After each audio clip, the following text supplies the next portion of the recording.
Israel और Hamas के बीच जंग जारी है। एक तरफ जहां जंगबंदी के लिए लगातार कोशिशें की जा रही हैं, वहीं इजराइल में कई महाज पर यह जंग जारी है। आज हमास का एक वफ्द मिस्र की जंगबंदी के मंसूबे पर अपनी राय रखने के लिए काहिरा पहुंचेगा। ये मंसूबा हमास और उसके मुआविनीन के साथ पिछले दौरे के दौरान शेयर किया गया था।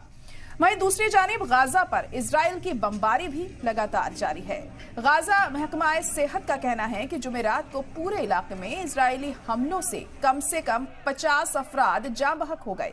साउथ गाजा के अल अमल अस्पताल के पास गोलीबारी में कम से कम 10 लोगों की मौत हुई। इजरायली आर्मी का कहना है कि उसने हमास लीडर याम्हा सिनवार के आबाई शहर खान यूनिस में एक इजाफी फोर्स तैनात की है। वहीं रफा इलाके में एक रिहायशी इमारत में हुए हवाई हमले में करीब 21 लोग मारे गए और कई लोग जख्मी हुए। मरने वालों में 12 बच्चे और 4 खवातीनें थे। फिलिस्तीन में इंसानी बहरान गहराता जा रहा है। मासूस गाजा के लोग इलाके के रहने वाले इमदादी सामान को लूटने पर अब मजबूर हो गए हैं। वहीं कुछ लोगों को डिब्बाबंद खाना दिया जा रहा है। वहीं ताज़ा खाना तो यहाँ मिलना मुश्किल ही है।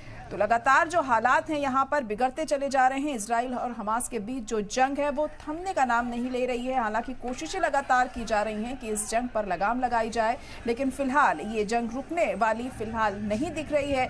इजराइल में कई महाज पर ये जंग जारी है और आज हमास का एक वफ्द मिस्र की जंगबंदी के मंसूबे पर अपनी राय रखने के लिए काहिरा पहुंचेगा। और यहाँ पहुंचकर क्या कुछ होता है ये देखने वाली बात होगी, क्योंकि ये मंसूबा हमास और उसके मुआविनीन के साथ पिछले दौरे के दौरान शेयर किया गया था।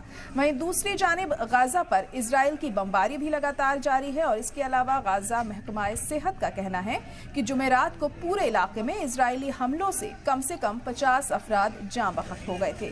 साउथ गाजा में अल अमल अस्पताल के पास गोलीबारी में कम से कम 10 लोगों की मौत हुई। इजरायली आर्मी का ये भी कहना है कि जिस तरीके से लगातार हम देख रहे हैं कि हालात यहाँ पर ख़राब हो रहे हैं, तो वहीं हमास लीडर याम्हा सिनवार के आबाई शहर खान यूनुस में एक इजाफी फोर्स तैनात की गई है।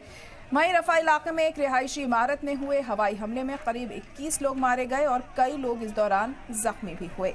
मरने वालों में 12 बच्चे और 4 खवातीनें थे।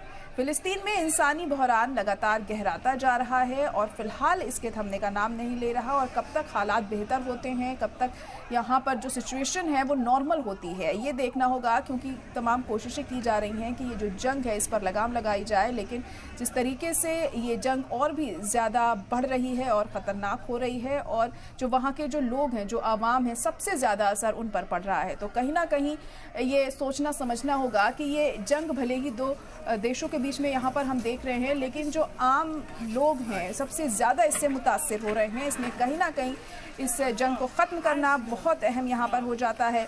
मासूम गाजा के लोग इलाके में आने वाली इमदादी सामान को अब लूटने पर भी मजबूर हो गए हैं, क्योंकि उनके पास और कोई चारा नहीं है, कोई ऑप्शन नहीं है इसके अलावा, क्योंकि वहाँ पर अब लूटने के अलावा वो कहाँ से अपने खाने पीने का इंतज़ाम करे। ये भी एक बड़ी वजह है जो इस तरीके का कदम लोगों के ज़रिए यहाँ उठाया जा रहा है।